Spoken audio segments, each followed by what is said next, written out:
ay muling nabuhay, nanaig sa kamatayan. Kaya't di na mamamatay. Hallelujah, hallelujah, ipagdiwa ngayon.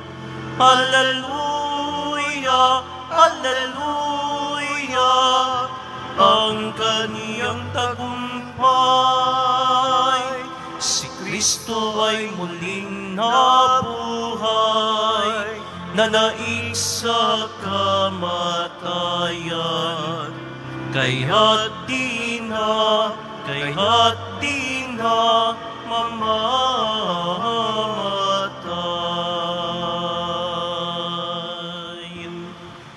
Sa ngalan ng Ama at ng Anak at ng Espiritu Santo. Amen. Ang pagpapala ng ating Panginoong Jesucristo, ang pag-ibig ng Diyos Ama, at ang pagkaisa ng Espiritu Santo, naway suminyong lahat.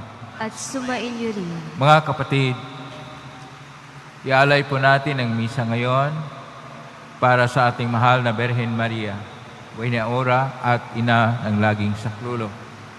At ang misang ito ay para po sa intensyon sa ating mga sponsors, mga benefactors na walang sawang naghahatid ng alay puso sa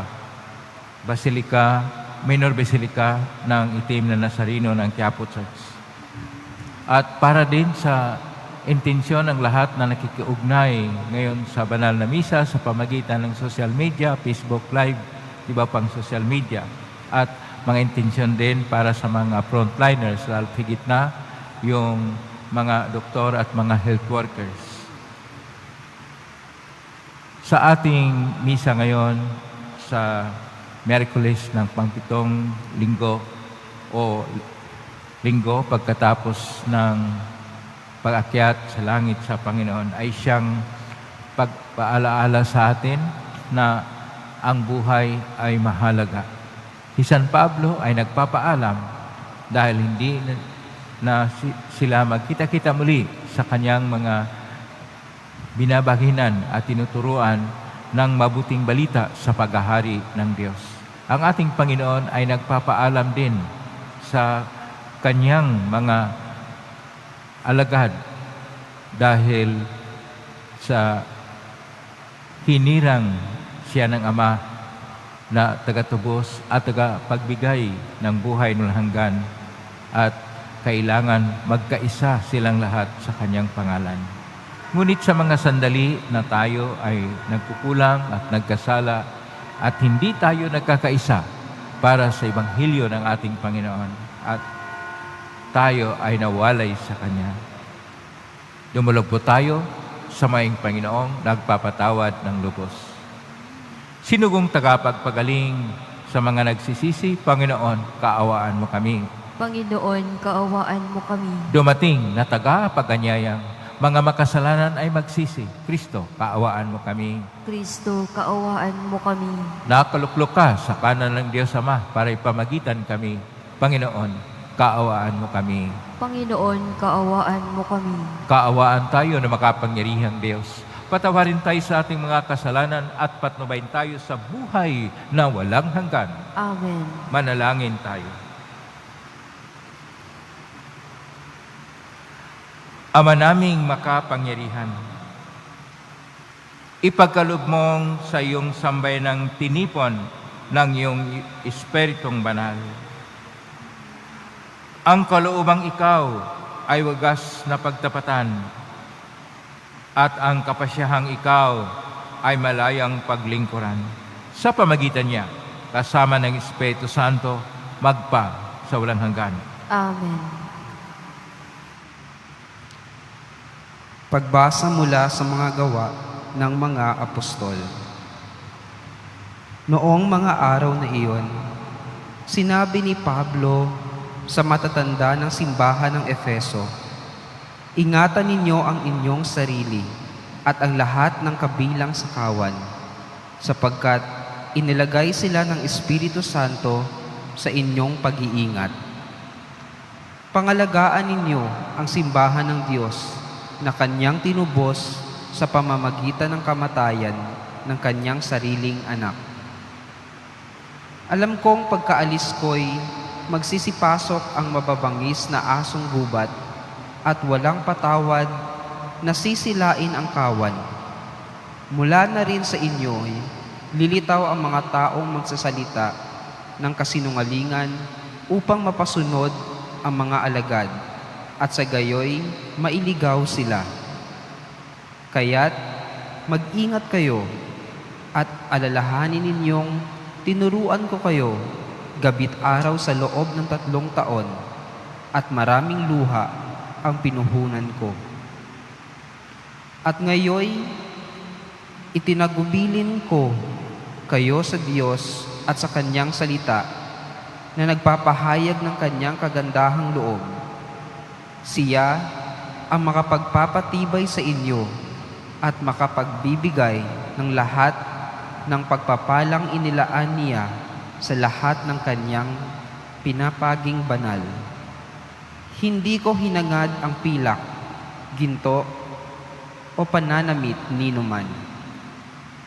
Alam ninyong nagbanat ako ng buto upang kumita ng ikabubuhay naming magkakasama. Sa lahat ng pagkakataon, ipinakita ko sa inyo na sa pamamagitan ng ganitong pagpapagal ay dapat ninyong tulungan ang mahihirap. Alalahanin ang mga salita ng Panginoong Hesus, higit na mapalad ang magbigay kaysa tumanggap. Pagkasabi nito, lumuhod si Pablo na nalangin kasama nila. Silang lahat ay umiiyak at hinagkan si Pablo. Labis nilang ikinalungkot ang kanyang sinabing siya'y hindi na nila makikita at siya'y inahetid na nila sa barko. Ang salita ng Diyos. Salamat sa Diyos. Tanang mga kaharian, ang poong Diyos ay awitan.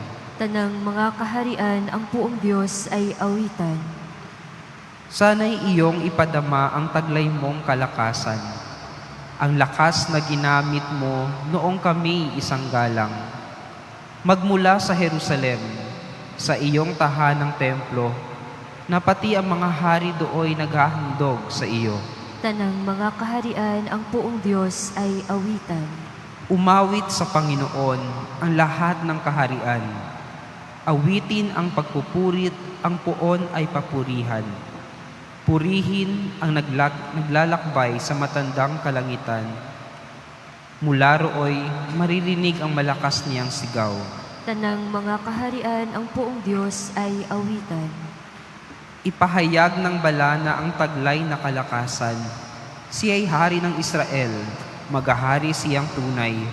Yang taglay niyang lakas ay buhat sa kalangitan. Kahanga-hanga ang Diyos sa santuaryo niyang banal. Siya ang Diyos ng Israel na sa tanay nagbibigay ng kapangyarihan at lakas na kanilang kailangan. Tanang mga kaharian, ang puong Diyos ay awitan.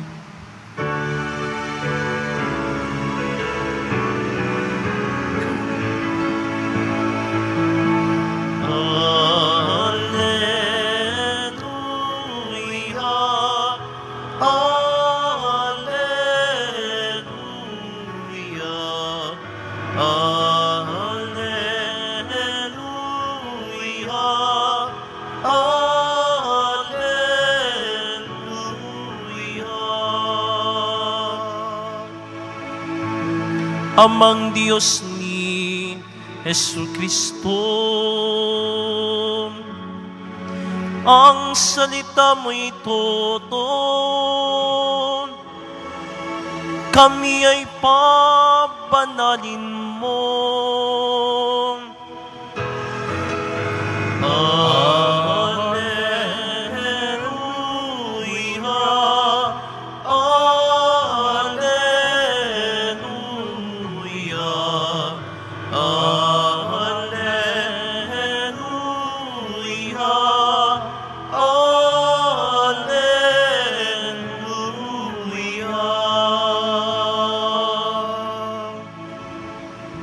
Sumainyo ang Panginoon. At sumainyo rin. Ang mabuting balita ng Panginoon ayon kay San Juan. Papuri sa iyo, Panginoon.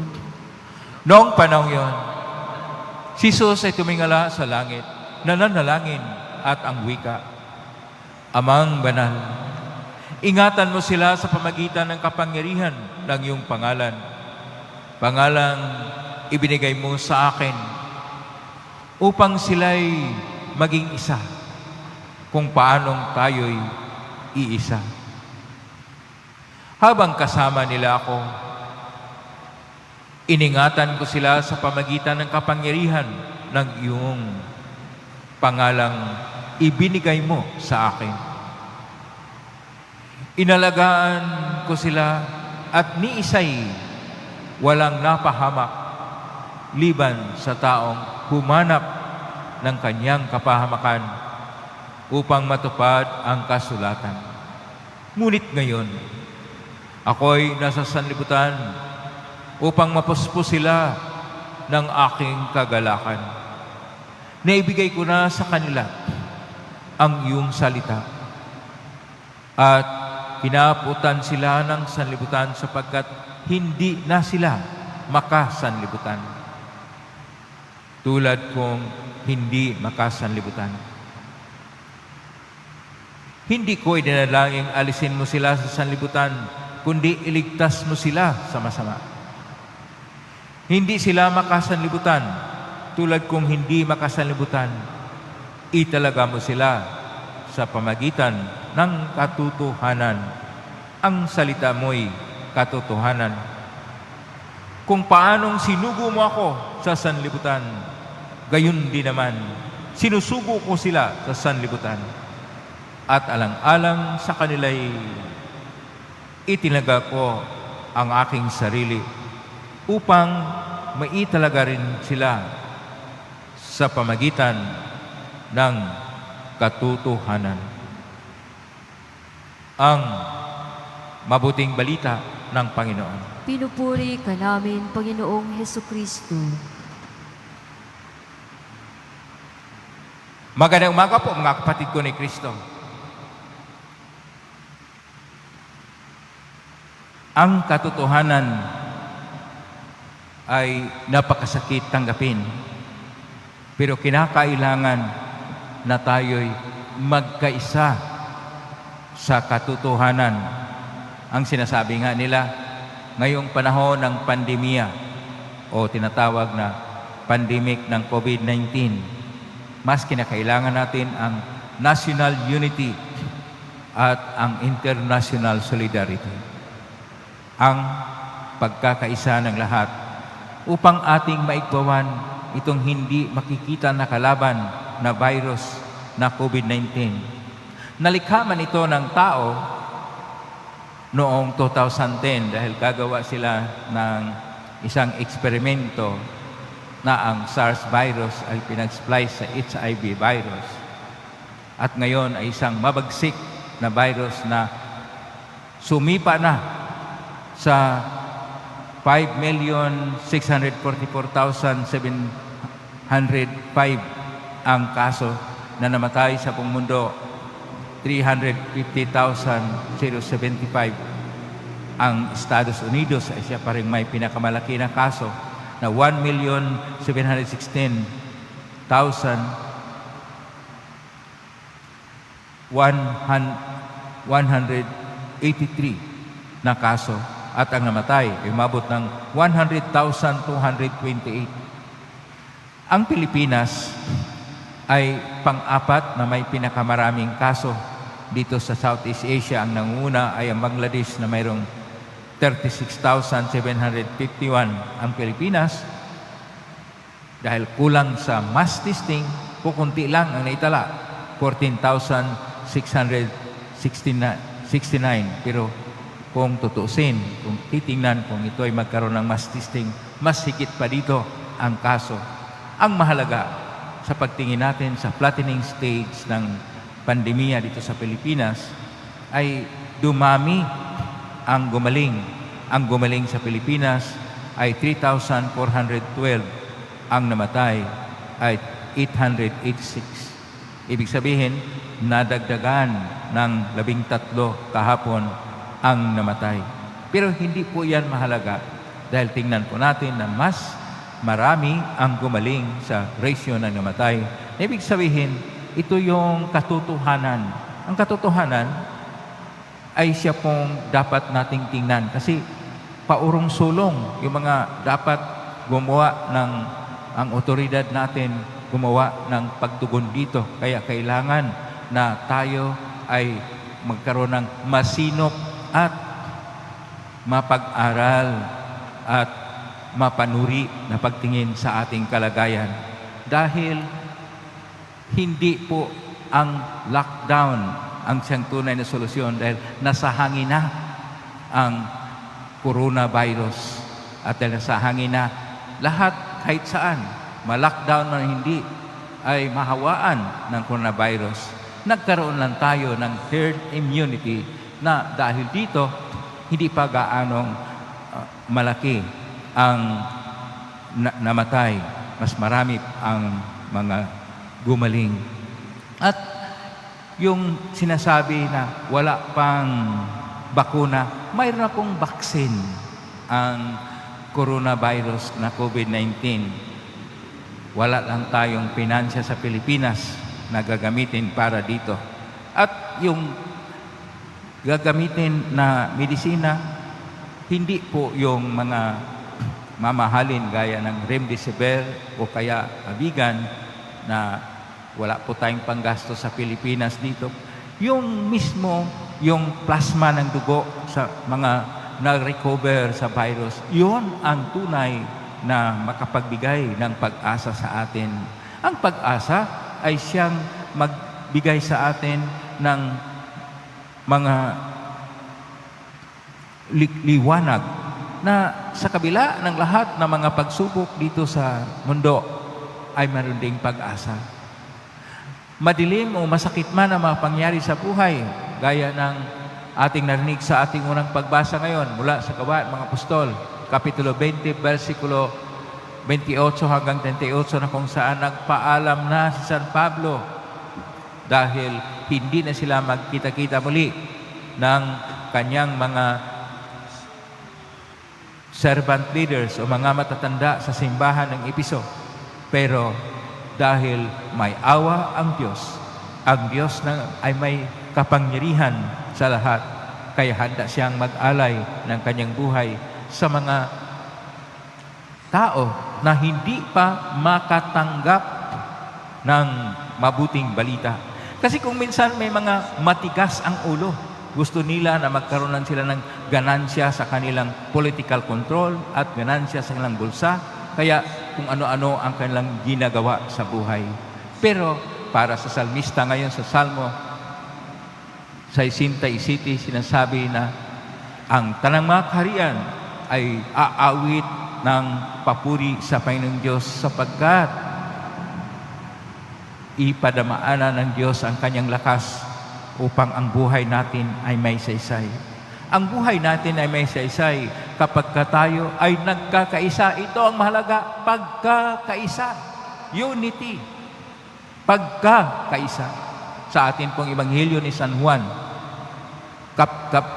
Kapitulo 17, versikulo 11 hanggang 19, sinabi ng ating Panginoon sa versikulo 11, Kapitulo 17 ng Ebanghelyo ni San Juan, Amang banal, ingatan mo sila sa pamagitan ng kapangyarihan ng iyong pangalan, pangalang ibinigay mo sa akin, upang sila'y maging isa kung paano tayo iisa.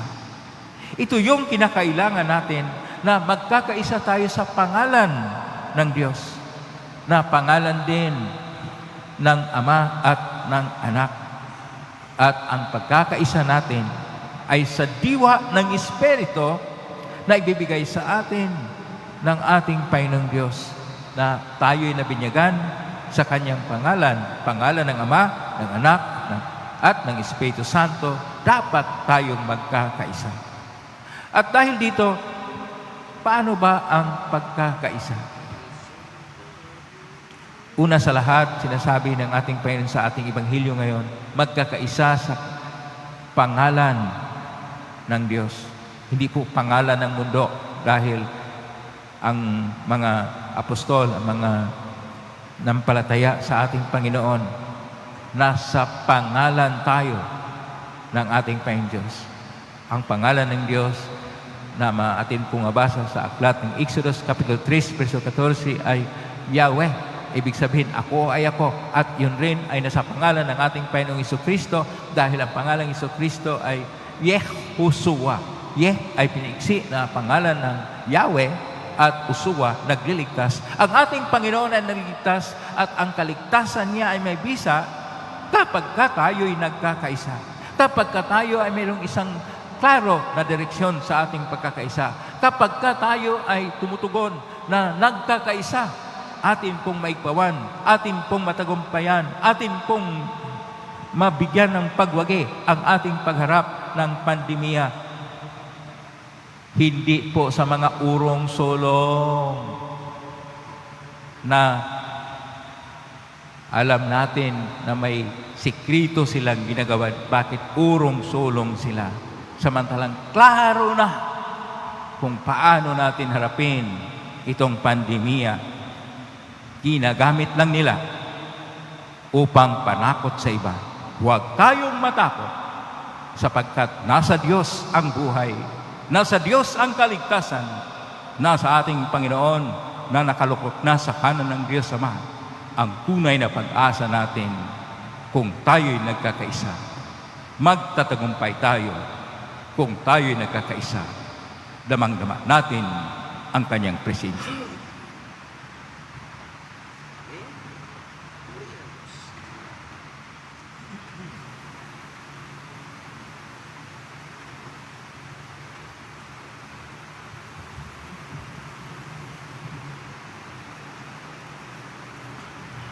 Minamahal kong mga kapatid, habang naghahanda tayo para sa Pentecostes, na alaman natin na kahit nabubuhay tayo sa mundo, hindi tayo nabibilang sa mundo. Atin pong itutugon, Ama, italaga mo kami sa iyo. Ama, italaga mo kami sa iyo. Ang lahat ng Kristiyano naway sumasampalataya sa pag-ibig ng Diyos at makatagpo ng pagkakaisa sa nag-iisang pastol. Manalangin tayo. Ama, italaga mo kami sa iyo. Ang mga naglilingkod sa bayan, naway maging saksi sa katotohanan ng kanilang pananampalataya, lalo na sa paggamit ng kanilang kapangyarihan. Manalangin tayo. Ama, italaga mo kami sa iyo. Ang mga Kristiyanong tapat sa pananampalataya, naway magsikap na maging banal sa kanilang araw-araw na pamumuhay. Manalangin tayo. Ama, italaga mo kami sa iyo. Para sa ating humaharap sa pagsubok na dulot ng COVID-19, upang mapuno ang ating mga puso ng pag-asa sa gitna ng dilim na dulot ng salot na ito, manalangin tayo. Ama, italaga mo kami sa iyo. Sa tahimik ay atin pong idulog sa Panginoon ang ating sariling panalangin. Butihing Ama, habang iniibig namin ang isa't isa, nabubuhay ka sa amin at nagiging ganap ang iyong pag-ibig na nasa amin. Tanggapin mo ang aming mga pangangailangan sa pamagitan ni Kristo na aming Panginoon. Amen.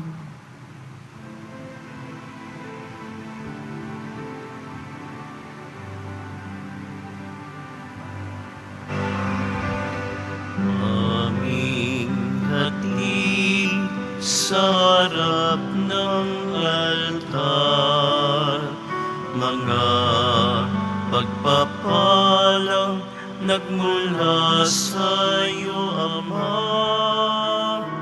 Pasasalamat sa biyayang natanggap, pagpupuri sa iyong harapan.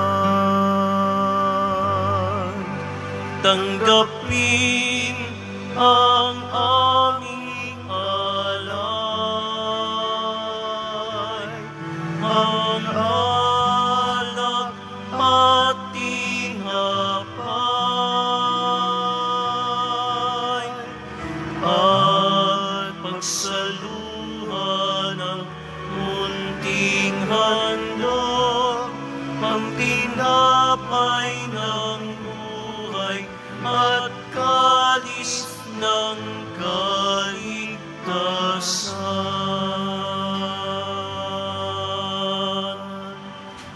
Manalangin kayo kapatid upang paghahain natin ay kalugdan ng Diyos Amang makapangyarihan. Tanggapin nawa ng Panginoon itong paghahain sa iyong mga kamay, sa kapurihan niya at karangalan sa ating kapakinabangan at sa buong sambayanan niyang banal. Ama naming lumikha, tanggapin mo ang paghahain ng mga alay na iyong inahabilin. At sa pagdiriwang ng dapat naming ganapin, ang kabanalan ng iyong pagligtas naway sumaamin. Sa pamagitan ni Kristo kasama ng Espiritu Santo, magpa sa walang hanggan. Amen. Sumainyo ang Panginoon. At sumainyo, Itaas sa Diyos ang inyong puso at diwa. itinaas na namin sa Panginoon. Pasalamatan natin ang Panginoong ating Diyos. Marapat na siya ay pasalamatan. Ama naming makapangyarihan, tunay marapat na kay aming pasalamatan ng ipinagdiriwang ang paghahain ng Mesiyas ang mamong tupa na tumbos sa aming lahat. Ang katawan ng anak mong sa krus na bayubay ay handog ng pag-ibig na walang kapantay. Ito ang paghahaing ganap mong kinalugdan. Ito ang ilunggati ng dating pag-alay. Ang buong sarili ng anak mong si Jesus ay inihain sa iyo upang kami matubos. Siya ang dambana at paring naghandog, siya pa rin ang tupang handog na ibinukod. Kaya kaisa ng mga elsi si awit ng papuri sa iyo ng humpay sa kalangitan. Kami nagbumuni sa kadakilaan. Santo, Santo, Santo, Santo, Panginoong Diyos na makapangyarihan, napupuno ang langit at lupa ng kadakilaan mo. Usana sa kaitaasan. Pinagpala ang napari dito sa ngalan ng Panginoon. Usana sa kaitaasan. Ama naming banal, ikaw ang bukal ng tanang kabanalan. Kaya sa magitan ng Espiritu gawin banal, makaloob na ito upang para sa amin maging katawan at dugo ng aming Panginoong Kristo. Bago niya pinagtiisang kusang loob na maging handog, hinawakan niya ang tinapay. Pinasalamatan kanya. Pinaghati-hati niya yon, iniabot sa kanyang mga alagad at sinabi, tanggapin ninyong lahat ito at kanin. Ito ang aking katawan na ihandog para sa inyo.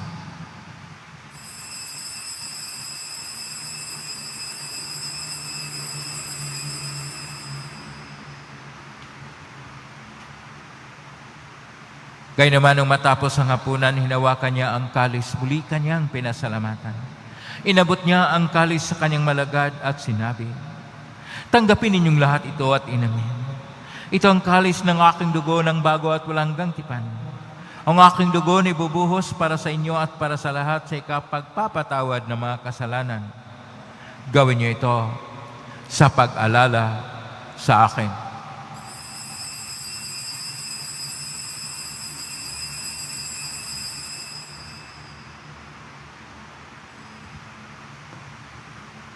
Ang misteryo ng pananampalataya. Si Kristo'y namatay, si Kristo'y nabuhay, si Kristo'y babalik sa wakas ng panahon.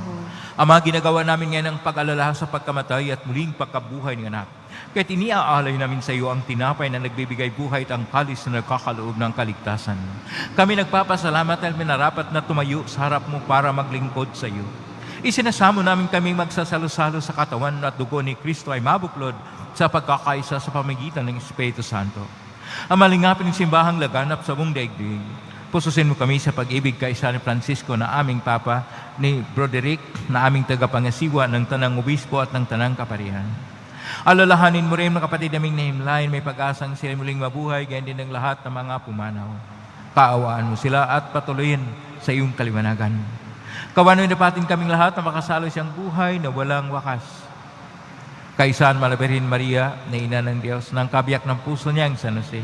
Kaisan mga apostol, ni San Juan Bautista, ni San Agustin, ni San Rafael, ni San Roque, ni San Lazaro, ni San Lorenzo Ruiz de Manila, ni San Pedro Calungsod, at ng lahat ng mga banal na namuhay dito sa daigdig ng kalugod-lugod sa iyo, may pagdiwang nawa namin ang pagpuri sa karagal mo sa pagitan ng anak na aming Panginoong Hesus Kristo. Sa pamamagitan ni Kristo, kasama niya at sa Kanya, ang lahat ng parangal at papuri ay sa iyo, Diyos Amang makapangyarihan, kasama ng Espiritu Santo, magpasawalang hanggan.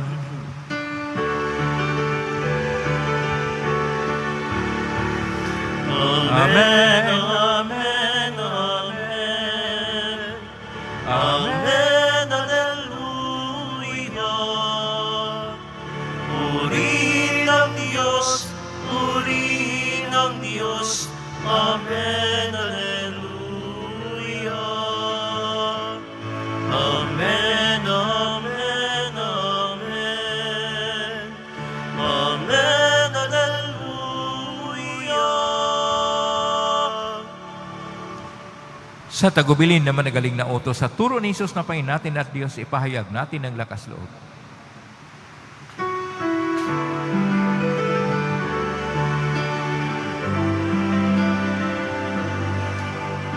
Ama namin, sumasalangit ka, sambahin ang ngalan mo. Mapasa amin ang kaharian mo, sunin ang loob mo. Dito sa lupa, para ng sa langit, bigyan mo kami ngayon ng aming kakanin sa araw-araw. At patawarin mo ang aming mga sala, para ng pagpapatawad namin sa nagkakasala sa amin.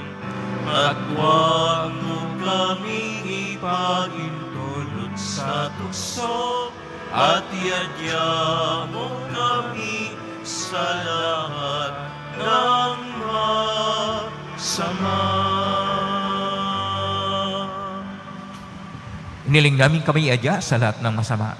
Pagkaluban ng kapayapaan araw-araw, iligtas sa kasalanan at ilay sa lahat ng kapahamakan. Samantalang aming pinanabikan ang dakilang araw ng pagpapahayag ng tagapagligtas naming si Yesu Kristo. Sapagkat iyong kaharian at ang kapangyarihan at ang kapurihan magpakailanman. Amen. Panginoong Yesu Kristo, sinabi mo sa mga apostol, kapayapaan ang iniiwan ko sa inyo, ng aking kapayapaan ay binibigay ko sa inyo.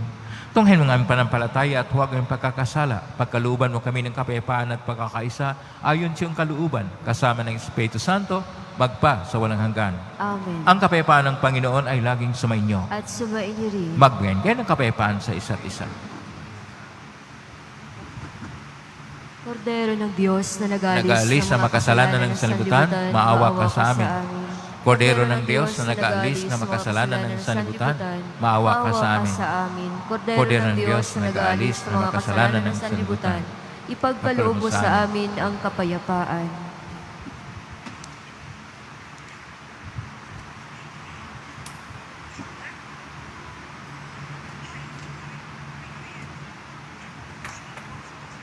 Ito ang Kordero ng Diyos.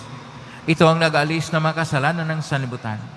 Mapalad ang mga inaanyayahan sa piging ng Kordero. Panginoon, hindi ako karapat-dapat na magpatuloy sa iyo. Ngunit sa isang salita mo lamang ay gagaling na ako.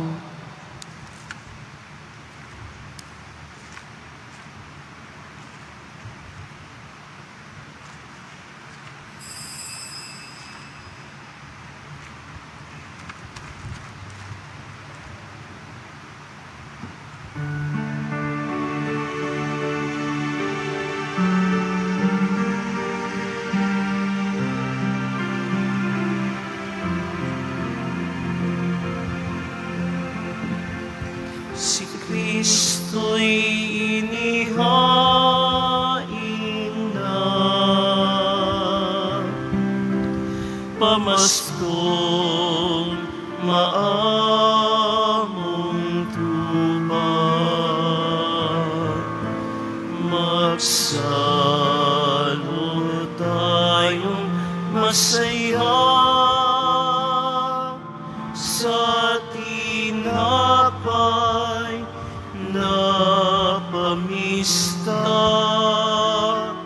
bago't wakas. Alleluia.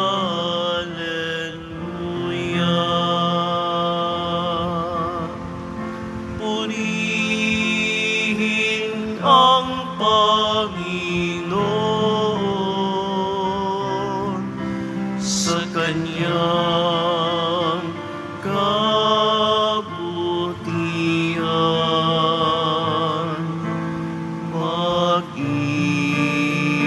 Pag-ibig niya'y tunay, laging wagas, kailanman.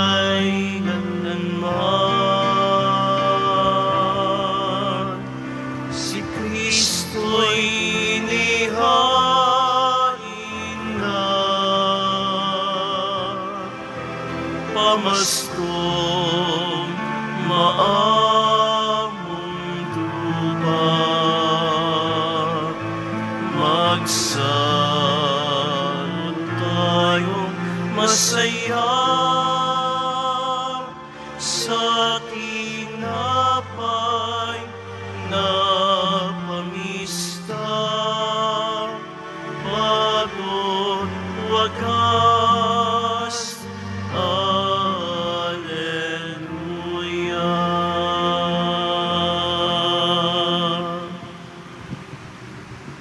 Manalangin tayo. Ama naming mapagmahal, ang pakikinabang naway laging magdulot sa amin ng iyong kagandaang loob at paggiliw. At sa kakayahan nito, para kami dalisayin, kami naway pagindapating lagi sa iyong nakahain sa pamagitan ni Kristo kasama ng Espiritu Santo, magpasa walang hanggan. Amen. Panalangin kay San Roque. O pinagpalang San Roque, pintakasi ng mga may karamdaman. Lingapin mo po ang aming mga kapatid na sa banig ng karamdaman. Ang iyong pamagitan ay sadyang na makapangyarihan ng ikay narito pa sa daigdig. Marami ang gumaling dahil sa pagantada mo sa kanila ng kamalmahalang krus. Nga ikay, nulwalhati na diyan sa langit na narig kaming ang iyong pamagitan ay lubhang magaling. Ialay mo po sa Panginoong Diyos, yaring aming mahinaing. At sa tulong po ninyo ay makamit ang kagalingan ng aming kaluluwa at katawan pakundangan sa mga hirap at sakit ng Panginoong Kristo ay pong mga panalangin. Amen. Señor San Roque, ipanalangin mo po kami upang kami meadya sa salot na COVID-19 at sa mga karamdaman ng katawan at kaluluwa. Señor San Roque, ipanalangin mo po kami upang kami meadya sa salot na COVID-19 at sa mga karamdaman ng katawan at kaluluwa. Señor San Roque, ipanalangin mo po kami upang kami meadya sa salot na COVID-19 at sa mga karamdaman ng katawan at kaluluwa.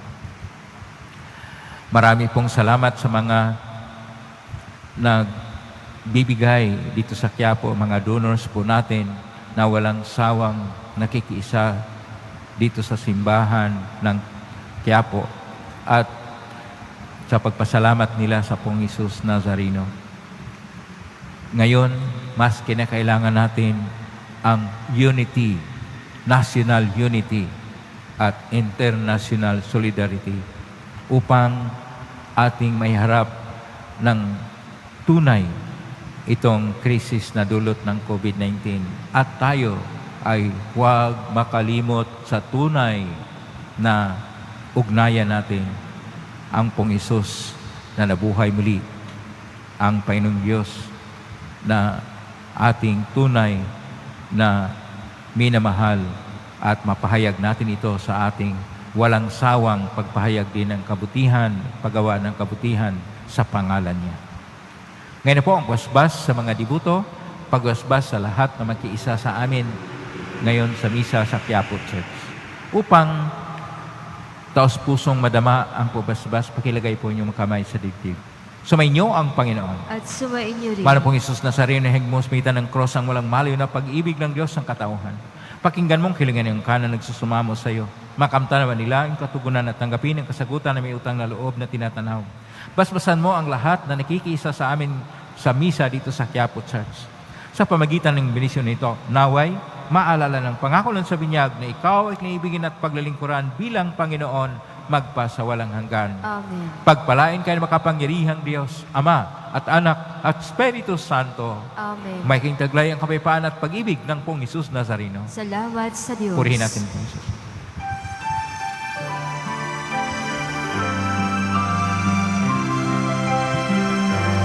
Nuestro Padre Jesus Nazareno, sinasamba ka namin, pinipinto ka namin, aral mo ang aming buhay at kaligtasan. Nuestro Padre Jesus Nazareno, iligtas mo kami sa kasalanan. Ang krus mong kinamatayan ay sagisag ng aming kaligtasan. Nuestro Padre Jesus Nazareno, dinarangal ka namin. Nuestro Padre Jesus Nazareno, nilulwalhati ka namin.